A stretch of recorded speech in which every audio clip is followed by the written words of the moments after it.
ഓം നമോ ഭഗവതേ വാസുദേവായ. ഓം നമോ ഭഗവതേ വാതനാഥായ. ഓം നമോ ഭഗവതേ നാരായണായ.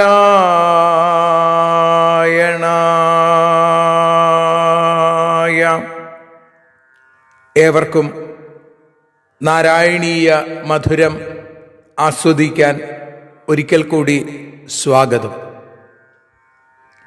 മൂകം കരോതി വാചാലം പങ്കും ലംഘയത്തെ ഗിരിം യൽകൃപാതമഹം വന്ദേ പരമാനന്ദമാധവം. അഖിലാനപരാധാന്മേ ക്ഷമസ്വ കരുണാനിധേ പ്രസീദ മൽഗുരോ നാഥ ജനകായ നമോ നമഃ. അഖിലാനപരാധാന്മേ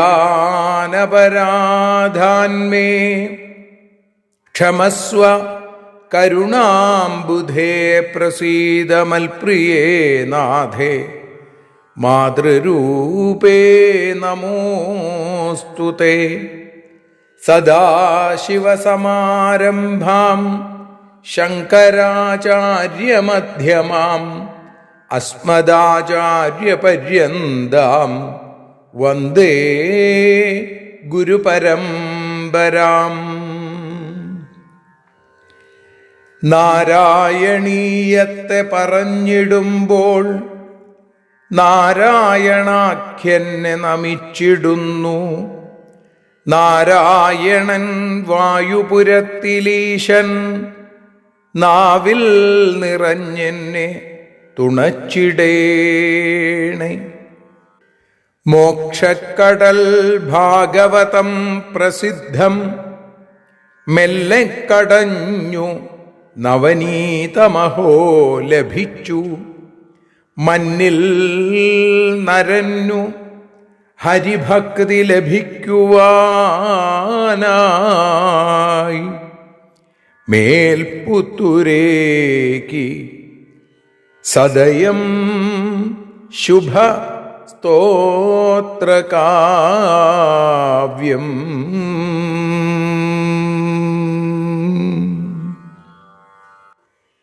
ശ്രീമന്നാരായണീയം മേൽപ്പുത്തൂർ നാരായണ ഭട്ടതിരി ഭഗവാന്റെ പാദാരവിന്ദങ്ങളിൽ സമർപ്പിച്ച ഭക്തി നൈവേദ്യം, ആ നൈവേദ്യത്തിൻ്റെ സ്വാദ്, അതിൻ്റെ മാധുര്യം നാരായണീയ മധുരമായി നാം ആസ്വദിച്ചുകൊണ്ടിരിക്കുന്നു. ഇന്ന് ഈ ഉപാസനയുടെ 137ാമത്തെ ദിവസമാണ്. ശ്രീമന്നാരായണീയം 13ാമത്തെ ദശകത്തിൽ 9ാമത്തെ ശ്ലോകമാണ് നമ്മൾ ഇന്ന് ചൊല്ലുന്നതും. തുടർന്ന് അതിൻ്റെ അർത്ഥതലങ്ങളിലേക്ക് കടന്ന് വീണ്ടും ഒരിക്കൽ കൂടി മനനം എന്നുള്ള രീതിയിൽ ഒരിക്കൽ കൂടി ചൊല്ലി അതിൻ്റെ ഭാഷാഗാനമായ ശ്രീഹരിയം പാടി നമ്മൾ ഭഗവാന്റെയും ആ ഭട്ടപാദരുടെയും പാദാരവിന്ദങ്ങളിൽ സമർപ്പിക്കുന്നത്. 13ാമത്തെ ദശകം 9ാമത്തെ ശ്ലോകം.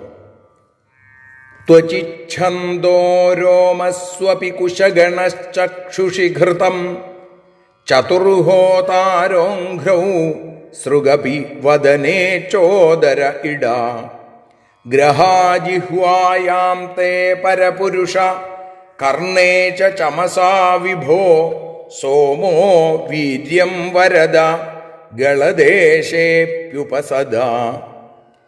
പരപുരുഷ തേ ത്വചി ഛന്ദഃ രോമസു കുശഗണ അപി ചക്ഷുഷി ഘൃതം അംഘ്രൗ ചതുർഹോതാര വദനേ സൃക് അപി ഉദരേ ഇടാ ച ജിഹ്വായാം ഗ്രഹ കർണേ ച ചമസാ ച വിഭോ തേ വീര്യം സോമ ഹേ വരദ തേ ഗളദേശേ ഉപസദ അപി.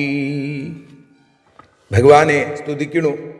പറഞ്ഞു നേരത്തെ ഇല്ലേ, അധ്വരതനും എന്ന് പറഞ്ഞു. യജ്ഞവരാഹമൂർത്തിയായിട്ട് സ്തുതിച്ചു, കൽപ്പിച്ചു. അപ്പോഴാണ് പറയണത് പരപുരുഷ, ഹേ പുരുഷോത്തമ, ഏറ്റവും പരമമായ പുരുഷൻ. അപ്പോൾ പുരുഷോത്തമൻ, അങ്ങനെയുള്ള ഭഗവാനെ തേ ത്വചി ഛന്ദ, യജ്ഞവരാഹമൂർത്തിയാണല്ലോ, അതുകൊണ്ട് പറയുകയാണ് അങ്ങയുടെ ത്വക്കിൻ്റെ സ്ഥാനത്ത് ഛന്ദസ്സുകളാണ്. ഗായത്രി തുടങ്ങിയ ഛന്ദസ്സുകൾ, ഗായത്രി, അനുഷ്ടുപ്പ്, തൃഷ്ടുപ്പ്, ഇങ്ങനെയുള്ള ഛന്ദസ്സുകൾ, അതാണ് ത്വക്കിൻ്റെ സ്ഥാനത്ത്. രോമസു കുശഗണ അപി, രോമങ്ങളുടെ സ്ഥാനത്ത് എന്താ? അത് വേണ്ടുവോളം കുശപ്പുല്ല്, ദർഭപ്പുല്ലാണെന്ന്. ചക്ഷുഷി ഘൃതം, കണ്ണുകളുടെ സ്ഥാനത്ത് ആജ്യം അല്ലെങ്കിൽ ഘൃതം, നെയ്യ്. അംഘ്രൗ ചതുർഹോതാരഹ, കാലുകളുടെ സ്ഥാനത്ത് 4 ഹോതാക്കളും. വദനെ സൃക് അപി, വായുടെ സ്ഥാനത്ത് സ്രുവവും. ഉദരേ ഇടാച, ഉദരത്തിൻ്റെ സ്ഥാനത്ത് ഇട എന്ന പുരോടാശപാത്രവും.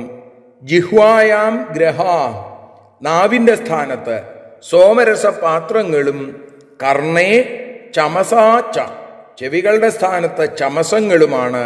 വിഭോ തേ വീര്യം സോമ, അല്ലയോ വിഭോ, എല്ലായിടത്തും വ്യാപിക്കുന്ന ഭഗവാനെ, അവിടുത്തെ രേതസ് എന്ന് പറഞ്ഞാൽ അവിടുത്തെ വീര്യം അത് സോമരസമാണ് എന്നും പറയുന്നു. വരദ, വരങ്ങളെ നൽകുന്ന ഗുരുവായൂരപ്പ. തേ ഗളദേശേ ഉപസദ അപി, അവിടുത്തെ കണ്ഠപ്രദേശത്തിൽ ഉപസത്തുക്കൾ എന്ന ഇഷ്ടിഭാവങ്ങൾ, ഇഷ്ടിവിശേഷങ്ങൾ ഉണ്ടാകുന്നു. ഇങ്ങനെയാണ് ഭഗവാനെ സ്തുതിച്ചത്. അപ്പൊ യജ്ഞസ്വരൂപനായ വരാഹമൂർത്തിയുടെ ഓരോ അവയവങ്ങളെ യജ്ഞോപകരണങ്ങളാക്കി കൽപ്പിച്ച് മഹർഷിമാർ സ്തുതിച്ചു. അവിടെ 4 ഹോതാക്കൾ, അധ്വര്യു, ഉദ്ഗാതാവ്, ഹോതാവ്, ബ്രഹ്മൻ. ഇതാണ് 4 വേദങ്ങളെ സൂചിപ്പിക്കുന്ന 4 ഹോതാക്കള്. ആജ്യവും ഒക്കെ അത് കോരിയെടുത്ത് ഹോമിക്കാനുള്ള ഉപകരണമാണ് സ്രുവം അല്ലെങ്കിൽ സൃചം എന്നും പറയും. പിന്നെ പുരോടാശം എന്ന് പറഞ്ഞാൽ ഹവിസ്സാണ്, ഹോമത്തിന് ഉപയോഗിക്കുന്ന ഹോമദ്രവ്യം, അതും ഹോമിക്കാൻ ഉപയോഗിക്കേണ്ടതാണ്. പിന്നെ ആ ഹോമം കഴിഞ്ഞ് എടുത്തു വയ്ക്കുന്ന പാത്രം, അതിനാണ് ഹുതശേഷം എടുത്തു വയ്ക്കുന്ന പാത്രത്തിനാണ് ചമസം എന്ന് പറയാം. അപ്പം ഇവിടെ ആ രീതിയിൽ ഭഗവാനെ ദേവന്മാര് സ്തുതിച്ചു, ഋഷീശ്വരന്മാർ സ്തുതിച്ചു എന്ന് പറയുന്നു. ത്വചിച്ഛന്ദോ രോമസ്വപി കുശഗണശ്ചക്ഷുഷി ഘൃതം ചതുർഹോതാരോഘ്രൗ സൃഗപി വദനേ ചോദര ഇടാ ഗ്രഹാ ജിഹ്വായാം തേ പരപുരുഷ കർണേ ച ചമസ വിഭോ സോമോ വീര്യം വരദ ഗളദേശേപ്യുപസദ. ഇനി നമുക്ക് ഇതിൻ്റെ ശ്രീഹരിയ പരിഭാഷ വഞ്ചിപ്പാട്ടിൻ്റെ ഇണത്തിൽ പാടി സമർപ്പിക്കാം. നാരായണ നാരായണ നാരായണ നാരായണ നാരായണ നാരായണ വരാഹമൂർത്തേ. നാരായണ നാരായണ സുകരമൂർത്തേ. പുരുഷോത്തമനാകും നിൻ ത്വക്കാവട്ടെ ഗായത്രിയും രോമങ്ങളോ ദർഭപ്പുല്ലും കണ്ണു ആജ്യവും പാദങ്ങളോ ഹോതാക്കളും ചെവികളോ ചമസങ്ങൾ വായശ്രുവം നാവോ സോമരസ പാത്രങ്ങൾ. നാരായണ നാരായണ നാരായണ നാരായണ നാരായണ നാരായണ വരാഹമൂർത്തേ. സർവത്ര നാരായണ നാമ സങ്കീർത്തനം. നാരായണ നാരായണ നാരായണ മഹാവരാഹോ ഗോവിന്ദ.